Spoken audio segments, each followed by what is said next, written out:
Episode 8. Isle of Joy. Yay. Yeah, Daredevil, Born Again, Season 1, Episode 8, Isle of Joy.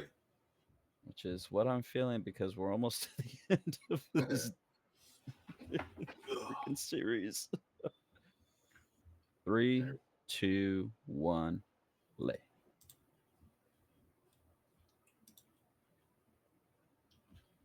I'm gonna have that song stuck in my head.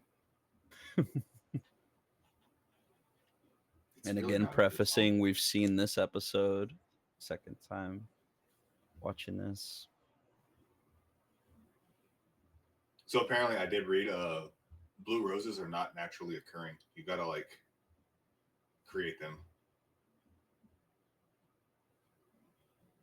So what's the significance of that in this episode? You know, or this series? I think it's just something new. Or I don't know. I mean, I could try to like read into it like I just said, how blue roses are not naturally occurring and that they're created. So maybe Bullseye was created. I don't know. That's the best I've got. without like really doing insurmountable research, just off the top of my head. That's the best I can do at the moment.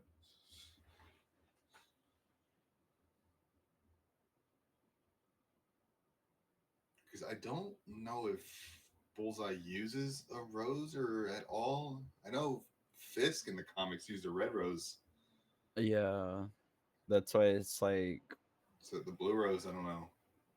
Maybe it's just something they wanted to try with this kind of shroud. I mean, obviously his costume is like a blue/black, navy kind of, depending on the colorist in the comics at the time. So maybe they just wanted to kind of contrast to Daredevil's red with Bullseye's blue overtone. Yeah, I mean, I guess. Yeah, it would be more significant if it was something that was introduced earlier. Yeah, like it wasn't in the series. Wasn't it? This is like the first they've done with it. So yeah. Oh, come on, man. Well, give him a fighting chance. Unleash him. Untie him. Like the fading, the color fading in this episode. I'm gonna skip the intro. So same. All right, I'm currently at 437, 438. Play it for another second. All right, I'm at 437. Yeah, I don't know.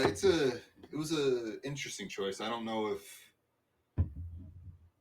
I don't know. Like, it is what it is. I guess it's a creative choice that they decided to do for this episode. Yeah. I don't have any general opinions on it one way or the other. I didn't necessarily love it. I didn't necessarily hate it. I just, they decided to do something. They went with it, and if it works, it works. I don't know. You ready? Yeah. Press play. 1, 2, 3. Wait, where are you at? Man, I had it paused, bud. It's been playing on my. Oh man, where are you at? I'll skip ahead. No, you good. I'll skip ahead. Where you at? I'll roll it back. Where you at? It's okay. This part can be edited out, anyways. I'm at 440, 452. 452. Okay, I'm at 452 as well. All right. You can play. 3, no. 2, 1. Doesn't matter. I don't know when you roll your cursor over the damn thing. I don't know why it's like shows you like 3 different times. Yeah.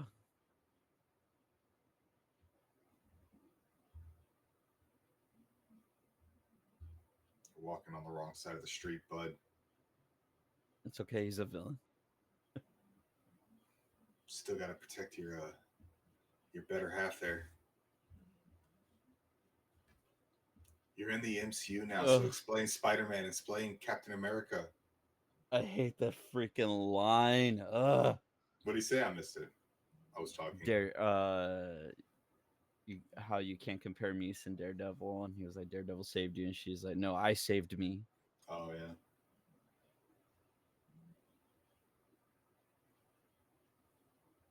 Like, no, you shot Muse, but Daredevil definitely saved you.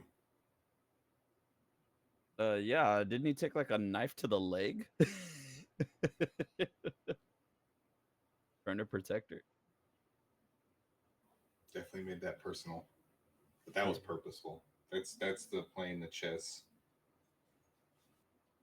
I don't buy this and I don't get it. It's just oh, what I don't understand is why she's so defensive against Matt. That's the one thing I don't understand. Yeah, it's not like she knows he's Daredevil, right? Yeah, like if she knew and she was upset about it, it'd be one thing, but it feels like she's just upset at Yeah, him. And I get, she like just went through something yeah, she's like going through super some trauma, traumatic. but I suppose she also doesn't know. Like she doesn't know their history, right? Because he can't tell her without admitting who he is, at least the full extent of it, right? Yeah. But I just think she was just an art dealer. hmm I'll say this about the directors. They try so hard to be artistic with their shots and all this stuff, but it doesn't cover up a bad story. The bad dialogue, like everything. Just like the way that, them kissing and then having Adam's dead face showing in the background. But like, why move him now? Um Like, it's been a he year. Well, I guess the trial was a couple months ago. Yeah, because Foggy dies, then they fast forward a year, then there's a trial, then it's been a couple months. He was my probably my under. issue with that scene was just the fact that she told him all of this right before going into a meeting, which it Yeah, was like she was like, this is like a big, she just said it right now, like this is a big deal for this meeting with what's going on. yeah. And By she's the like, okay, let way, me drop some. Yeah, by the way, that guy who killed your best friend and, you were distraught about and you're still dealing with. Yeah, he wants to speak with you. yeah. And I mean, this and that's that. kind of a trope, right? That happens like a lot in shows and movies. Just like that was a good delivery. Yeah. Him? Did you have a stroke? You smell toast?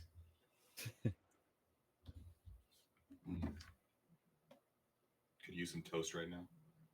Ooh, toast does sound good right now. Dang it, I'm hungry now. Yes, you should have told him. Yes, exactly.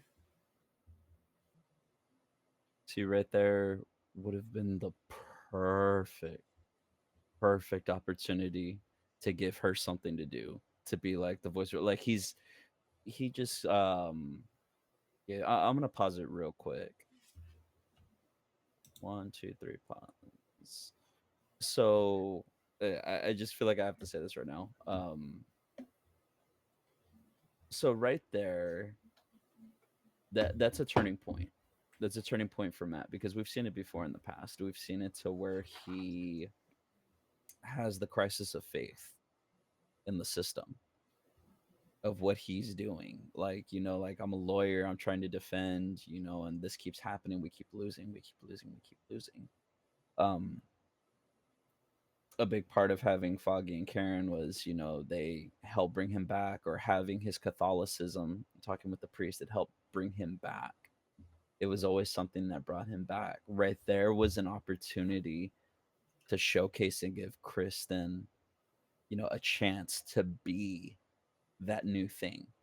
Yeah. Be like, hey, like, did I ever tell you why I came to work with you? Did I, because, I believe in what we're doing. Like, we're not going to win every day, but, we're going to give it our best. Or, I believe like so much in this and I believe in you, or you're the reason why, I chose to do this, just something to bring it back. Like,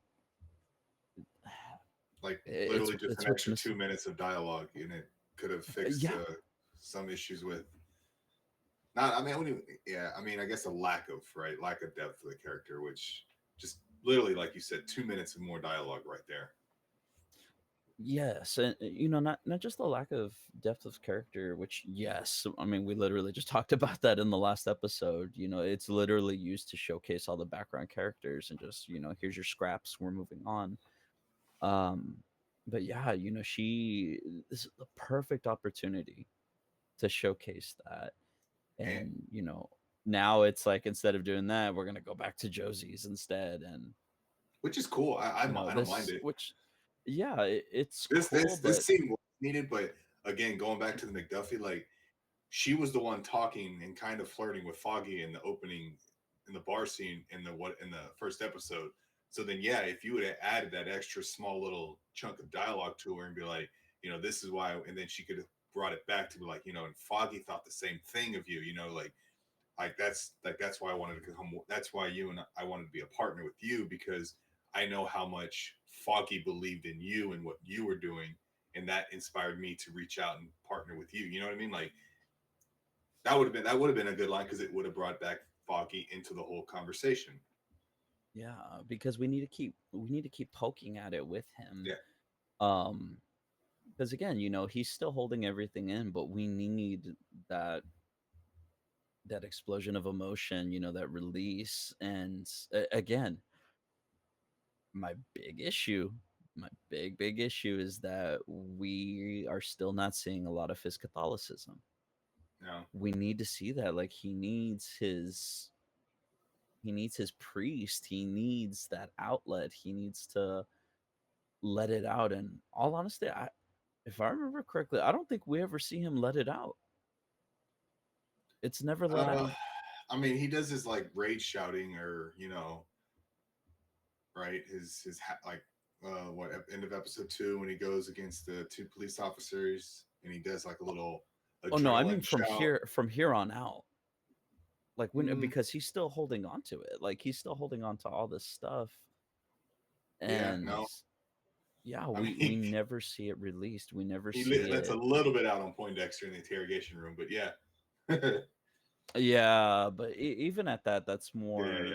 That's I yeah, mean, we're gonna get there in a second. yeah, But yeah. oh yeah, But no, yeah. no, I just wanted to put that out there before not we like the end of. continued because I was like, I feel like that needed to be said. It wasn't like the end of Um, season 3 when he's like, you know, and when him and Fisk are fighting and he defeats Fisk in the like penthouse suite. yeah, that Yeah, yeah. like he's He's just like, like I I beat you, beat you. Yeah, and you will keep my secret, yeah. or I will go and I will let them know Make sure, yeah. Vanessa is responsible for, um, was it Naveen's death? Nadim, yeah. Are you ready?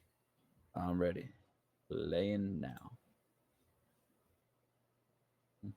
Josie Ex Machina. Yep. This is the most we've ever had of Josie interacting, right? I think so, yeah. She's had moments here and there, but yeah, this is back in Hell's Kitchen though. Yeah. I mean, it would have been nice to for us to see. We dug into it. The DA dug into it.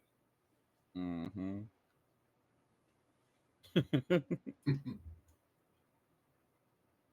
You ever see the movie Long Legs? Yes. Okay.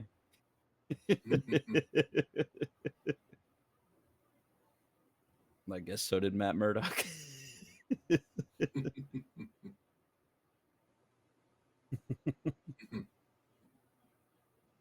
The scene was good, but I felt like I wanted more from it. Yeah, You know what I mean?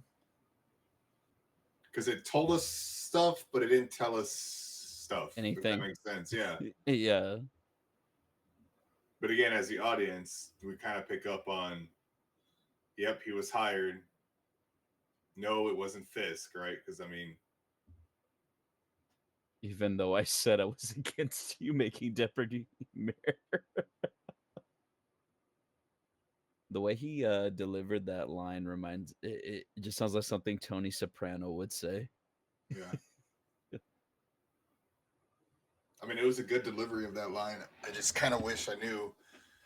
Like, he just doesn't feel threatening, and I don't know. I mean, I don't know. Like, I don't believe. Like, there's like kind of couple of kinds of threatening people, right? The psychotic, and I don't think he's kind of that. He's seems like he's kind of an idiot, but he's not. But he's also not like Fisk, or Fisk is imposing, and he's not that either. So I'm trying to figure out which kind is he? He Is he kind of reminds me the of Icarus? he reminds me of the Penguin, Yeah, where he's an opportunist. yeah, I can see that. He's an opportunist, but he's also a survivalist. Like he'll do what he needs to do to survive. See, I think he's going to end up being who did Penguin take under his wing? I forgot that kid's name, but I Was think it he's gonna Victor? yeah, I think he's gonna end up being like I think he's gonna be like an Icarus type character where he's something and he's gonna fly too close to the sun Yeah. and he will burn for you. Oh, good foreshadowing. Jack. I like him. I do like this is kind of like a one shot, like a oneer, right? Like it just seems like the camera's just going and it's focusing on characters, and then characters in the background become the focus, and it's just I did like that scene because it starts from Daniel and it goes all the way to Heather. That was kind of a cool composed Yeah. shot. It's a black and white event. She's like, whatever, I wear what I want. That's what the rabbit in the snowstorm currently looks like. Just looking like Terry Crews in White Chicks.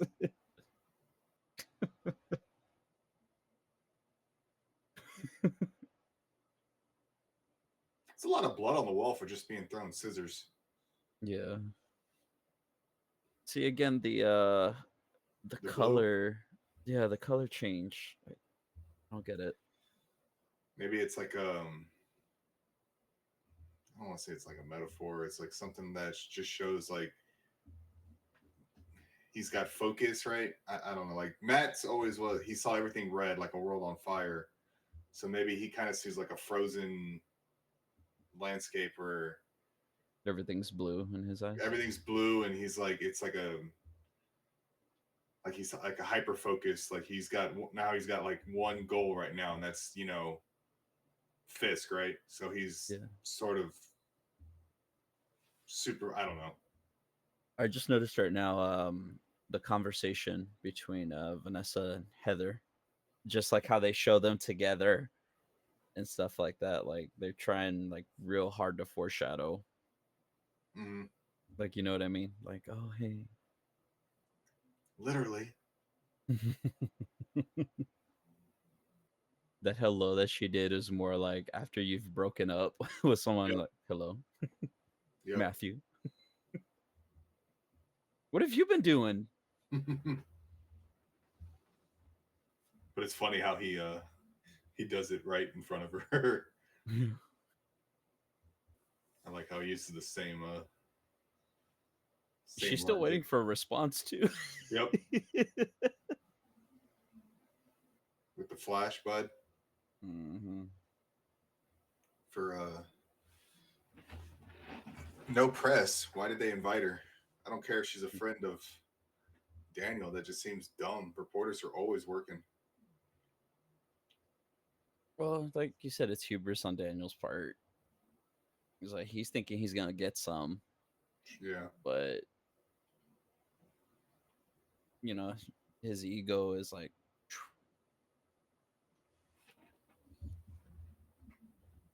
I wonder if he would have emailed those files to her before. yeah, Yeah, let's hope he I does. again another crumb. Yeah. Could be like the 11th hour type of, you know, Yeah. discovery.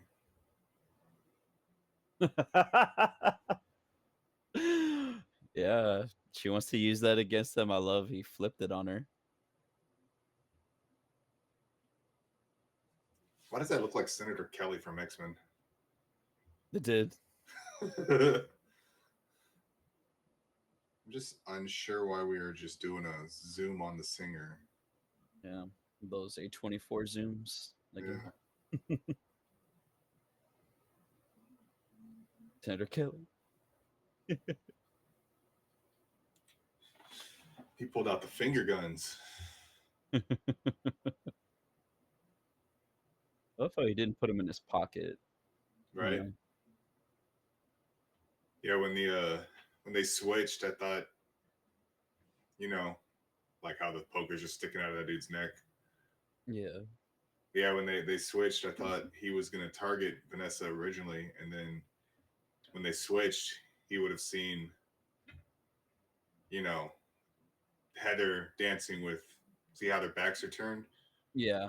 So I was like, man, I was like, this is where he's gonna shoot Heather by mistake, thinking it's Vanessa, because he Yeah. doesn't know what dress they're wearing. At least he shouldn't. I hated this so much. The aspect ratio. Normally, I hate when aspect ratio changes, but I guess it kind of makes a little sense for his with his powers. But it was kind of like a honing in, like where he was coming from. It's like, why, Matt? Why, Matt? It could have been over. But like with Bullseye's powers, he takes one shot. Like he could have fired off like a couple more rounds and hit his target. Whew. And that concludes episode 8, Isle of Joy. I don't know why you would take the bullet. My biggest issue with the way it ends is one, it should have been Heather or Vanessa. Yeah. It should have been I one mean, or it the should other. have been. It makes no sense. Like, make it make sense that Matt's the one that takes the bullet. He should have been like attempting to, and maybe like Heather swings or like, you know, Fiscus swinging her while they're dancing, and then, you know, she takes the bullet in the back or something Yeah. like that. And then the music cue rips any sort of tension, anything, to make it more meaningful. Like, it's just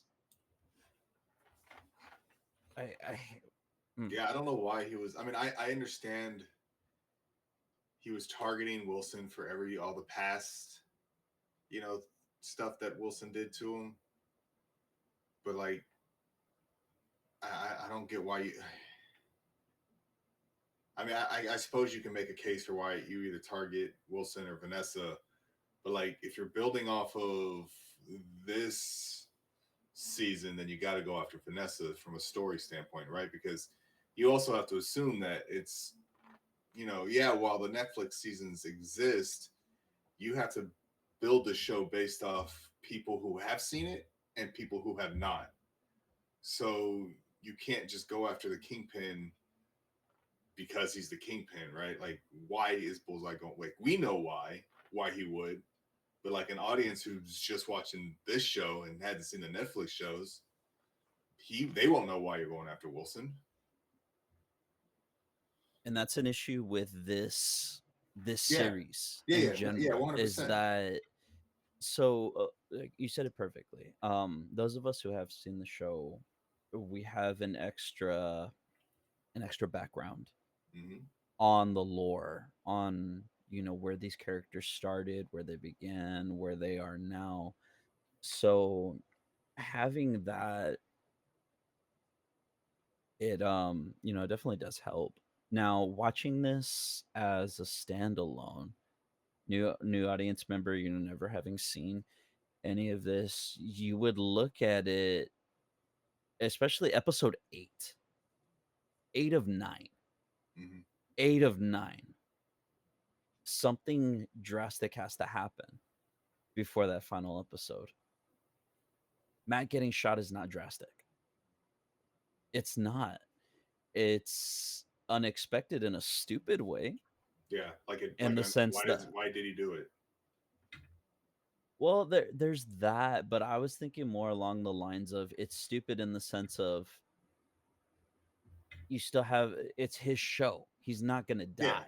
yeah, You're not going to exactly. kill him off in episode 8 and then be like, "Oh, I don't know what we're going to do with episode 9, or Yeah, and it maybe was a that'll be a safe long one." shoulder shot too. Like it wasn't in the Yes. chest. Like there was no he's gonna be out of commission. Maybe no, it was like if you really wanted to grow tension, have him get shot in the season finale in the chest. Yeah. That's You tension. let it draw. Like, yeah, if you wanted to do this to where he's getting injured or something along those lines, you do that last episode. Episode 9, season finale, boom. Yeah, Does he make it? Does he not make it? What's going on? This one, no, it's a stupid move. It yeah, is a stupid move. But now that I say this, this episode actually does play more out like a season finale yeah, than it does in episode 8 of 9. yeah, This would have been the cliffhanger one. Like, what's going, even the way that they have the conversation, they're all asking a question. Does she know you're Daredevil? Does your husband know you kill? How much do you know about him? What are you talking about? Like, it sets this tension up. hmm, And with that tension, you either have to have a release, you either have to have even more tension to do something where it's like, oh my God, like just that catches you off guard. But that wasn't it. yeah. Like killing one, if you kill Vanessa, she honestly doesn't have anything else to do. Nope. You've tied up the story. She already got her ending at the beginning of this episode with Adam. shooting Adam in the head. Like that tension between her and Fisk is gone now. She's like, yeah, she even tells Yeah, Heather, yeah, I think we're good. We buried everything. Normally, when you see that in a story, that means that that character arc is over, yeah, unless and there's some unfinished business, and that unfinished business would have been her getting shot. yeah, Now, to really throw the audience off and to look at it from the other end of Matt's journey, he has this individual who you've been building up, you've had this romantic music, you've been trying to set these scenes to where it shows like they're madly in love with each other. This is a love he's never experienced or known. And to have her, even the last thing that she says, she's like, yeah, at first I was upset, but now I'm more worried. Like that being the last emotion she feels yeah, before she's taken out. And then Matt again, you failed again, Matt. You weren't able to save your friend. Now you just lost someone else. Like it adds to the story. Like it adds, his life is a tragedy. It's not a comedy, it's a tragedy. Like it's, no matter what he does, tragedy will follow him. Something will have to give. He cannot have what he wants because what he needs is bigger than him, which is to be, the savior, the devil of Hell's Kitchen, the devil of New York in this case. And this literally cut all of that out. This, I've said it about episode 5. This is probably the most damning episode of the entire series out of 9. This is yeah. probably the most damning because At least of the what ending it is. does. Yeah. Well, not just the ending too, but I mean, this is like exposition dump. In this one, you find out about Foggy. You find out, oh my God, who killed him? Like that's, who was it that paid to have him killed? Like you're finding everything out in this episode. And again, like I said a little while ago, this feels more like a season finale. This feels more like, leave it on a cliffhanger, but you still have another episode. And it's just, yeah, Yeah, I'm really, really, really, really let down. Like the first time I saw this, yeah, but now watching it again, I'm just like, wow. And then knowing that the showrunners directed this episode, yeah. the ones they brought in to reboot, like to retool the show. Yeah, the ones that did Moon Knight, they Yeah. brought them in, and again fumbled, But like I feel fumbled. so. First of all, Matt's relationship with Elektra was less toxic than Matt's relationship with Heather. Um, Second, like I felt like even when I thought, with them, when they switched dance partners and their backs was turned, I thought Heather was gonna get it by mistake. That was my initial thought when I saw it. But then I was thinking about it. I was like, you can't go from her almost dying in episode 7 to then her getting shot and possibly dying in episode 8. Like that's just to me that's just lazy for one character. Like yeah, you can go from one character and then another character, but to have the same character getting like almost dying and then actually dying, like to me that's lazy. So when after that initial moment, I was like, okay, it's not going to be Heather. So the logical thing is like you're going after Vanessa. And then when I saw he was targeting Wilson, I'm like, okay, as a fan of the previous shows, I know why he's going after Wilson. But at the same time, if you're just watching this show, you might not know why. Like, okay, yeah, Fizz had him move to Gen Pop. Would he know that? Would Poindexter know that? I don't know. Maybe he can assume. Like, who else has that pool, right? But again, if you don't know their history from season 3, you probably don't know what the whole issue is. But again, you also won't know why he's targeting Vanessa, except Vanessa's admission, like, "Hey, so," you know what I mean? Like, I think it would have just made more sense. You shoot Vanessa, boom. Again, her story's done. It's unfortunate that she didn't get more throughout the season. I would have felt a little let down getting to know her in seasons 1 and 3.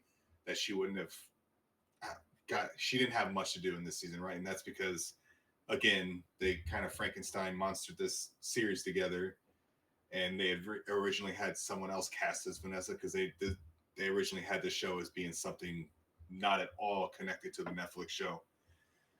But I mean, that was unfortunate.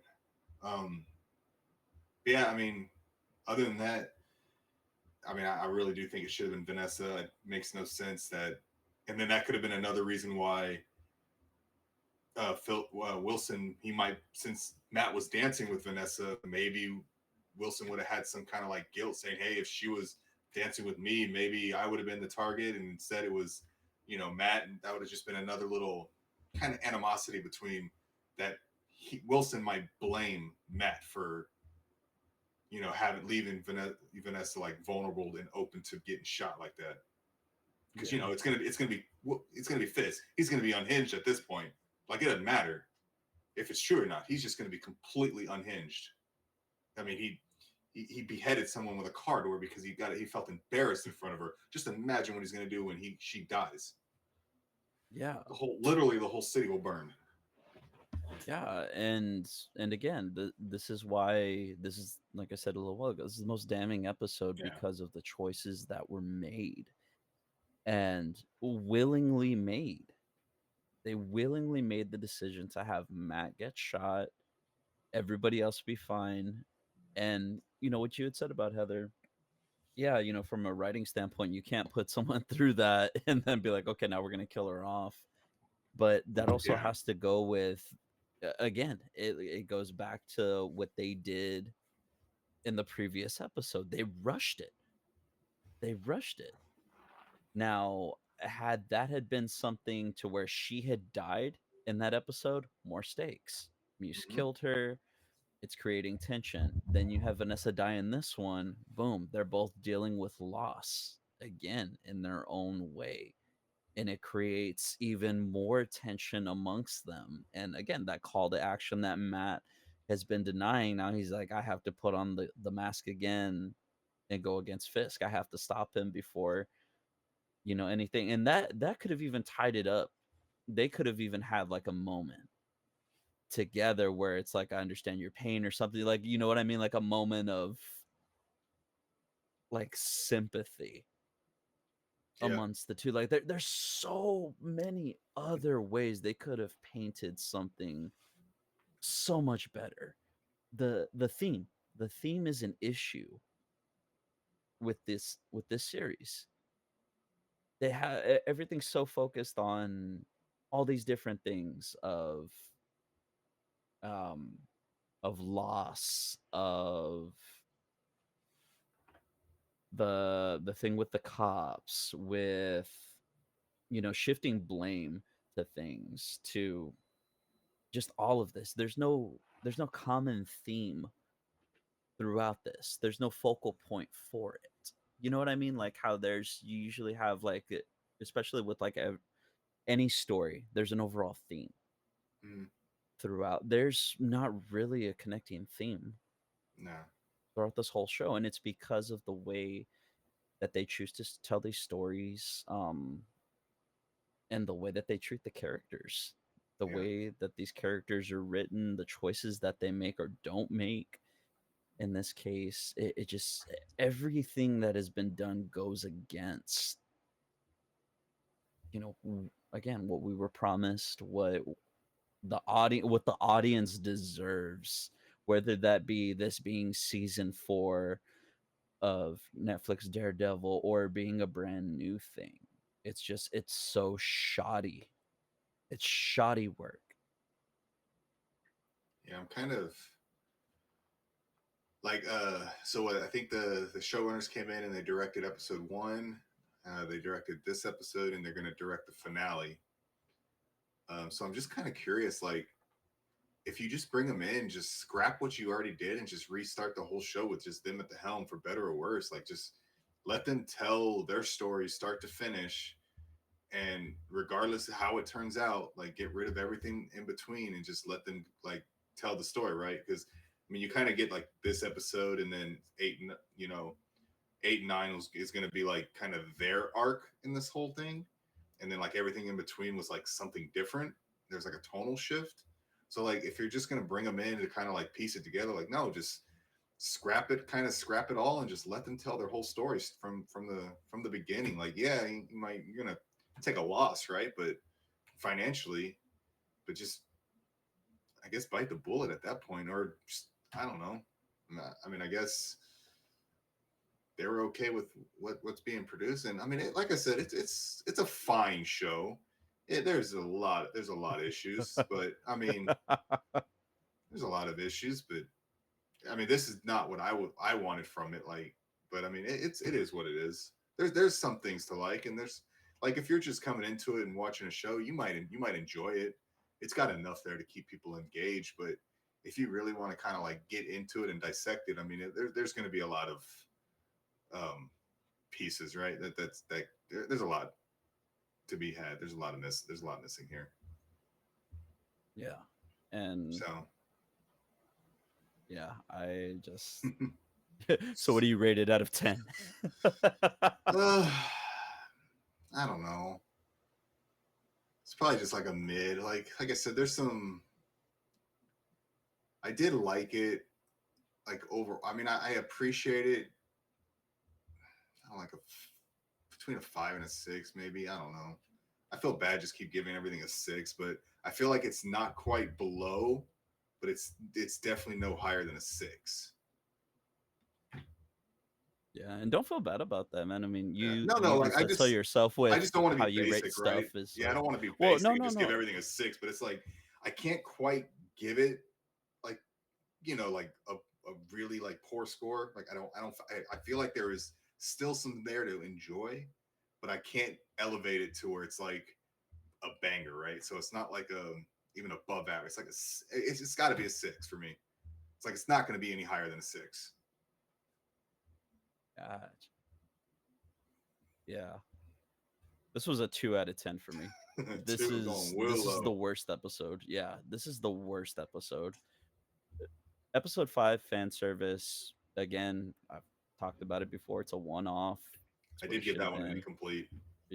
Yeah, that is true. Yeah, hey, see, so you weren't Yeah, totally yeah, yeah. basic. I mean, yeah, I gave it a great standalone, but for the overall narrative, it was an incomplete because it did nothing for Yeah. the story. Yeah, and for this, like I said, it's a 2. That this is the most damning episode because of the choices that are made to literally rush everything out. Like as we've talked it out Like I said, I fully believe now in my heart that this was supposed to be the season finale. Yeah, it's very possible. I mean, I don't, I And haven't, don't know anything about what happened, like the prior, like whatever it was, but like if we were gonna have a 18 episodes, if we were gonna have like a mid-season finale, or you know what I mean. I don't know anything in what the reshoots did. Like this definitely felt like it yeah, could have been a like a mid-season finale, I suppose, if we were supposed to be originally 18 episodes. yeah, just based off of what we were shown.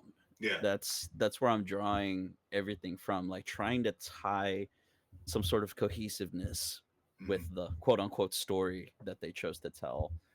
And it's just like no, like no, this was not it. This was not the way to go. This, I will say this was good in the sense of the story that they in their minds were trying to tell, like, oh my god, and what was presented to us, oh, this is perfect, perfect for that, horror show that we've had so far. Perfection, because it's been consistent with just being trash. And like I said, this is, yeah, I just, I can't. I'm so disappointed. Season 2, like I said, I don't know if it's going to be some holdovers, like some leftovers from the original. Is this going to be completely scrapped and we're doing clean slates? Is it going to be the same showrunners? Is it different showrunner? I don't know. If it's the same guys and they clean slate it, that's on them. Yeah. That's on I them, mean, because if it continues to be like this was, that is on them. I do feel like And they have an opportunity to like if the showrunners come in for season two and they do their vision, I feel like they do have an opportunity to kind of like it has a possibility to kind of like if season two turns out to be amazing, it could elevate season one, much like the Clone Wars animated show did for the prequel trilogy. Because I mean, no one liked. Everybody now says they love the prequel trilogy. No one liked it then. I don't care what they say. But the Clone Wars definitely made that more enjoyable, and it kind of elevated that prequel trilogy. So it could happen. Will it? I mean, well, we'll have to wait till 2026. yeah, and like I said, I very, very small to none optimism from this, but like you said, I'm willing, if that is the scenario, complete clean slate, the new guys, this is their take, hey, here's the ball, run with it, and they surprise us, okay. I don't think this can be elevated though. This needs to be burned. Like this, like I said, it's such a disservice to the fans. It's such a disservice to the cast. It's a disservice to the story, the overall story and the lore. And it's just they deserve better. We deserve better. They chose not to give that to us. Again, they chose to run with this product and said, yes, this is complete. This is what we wanted to tell, and this is what we're giving you. So, yeah, I don't really have anything else on that. I Yeah. mean, we talked a good chunk about spoke about it during. I guess there's one thing I wanted to mention. So the whole Vanessa and Fisk, the back and forth, having the affair be the crux of the struggle between the both of them is ridiculous, especially for it to be the entire season. It should have been something that was a quick fix, and then focus on the power struggle and the power dynamic between the two of Vanessa wanting to be the queen pin, and then whatever Fisk is doing, like, is he playing the long game, is he actually trying to be the mayor and go legit so he can do this. Again, it goes back to the script and the writing, the Yeah. story, the overall story between them is just, like I said, it's Frankenstein. Yeah. So we I don't feel get like anything cohesive. there was something the previous creative team wanted to do, but they had already shot too much. So then the guys come in and they're like, well, this is what we have to work. This is what I'm at least in my mind thinking what happened. New got people come in like, well, we have to build it around what we already have. So I mean, give them credit because that's not an easy task, right? Like Yeah. if you're given something that's probably not good, like I'm gonna give you like these ingredients, you got to make something out of it, and hopefully it's edible, right? Like, Yeah. I mean, it's no easy task. I mean, yes, in a perfect world, if they would have scrapped the whole thing and they would have just started from the beginning, but it's not what happened. And I mean, we get something that's kind of it's stitched together for sure, and you can tell. But you know, are people going to find some enjoyment out of this? Sure. I mean, I'm overall enjoying it. It's not amazing, but I mean, it's Daredevil. Yeah. But not like this, Robert. Not like It's this. still better than the Not Ben like Affleck. this. It's still better than the theatrical Ben Affleck cut. Yeah, I was like, that director's cut hits. The director's cut is awesome. That's why I had to rephrase it. The theatrical cut of Daredevil. Actually, I think I still have it on DVD. Nice. Yeah. If I have it. But yeah. That concludes episode 8. Isle of Joy. Isle of Joy. Isle of joylessness. It's more like Isle of misery for you. Yeah, misery. Isle of misery for me. Isle of above mid for me. On to episode 9.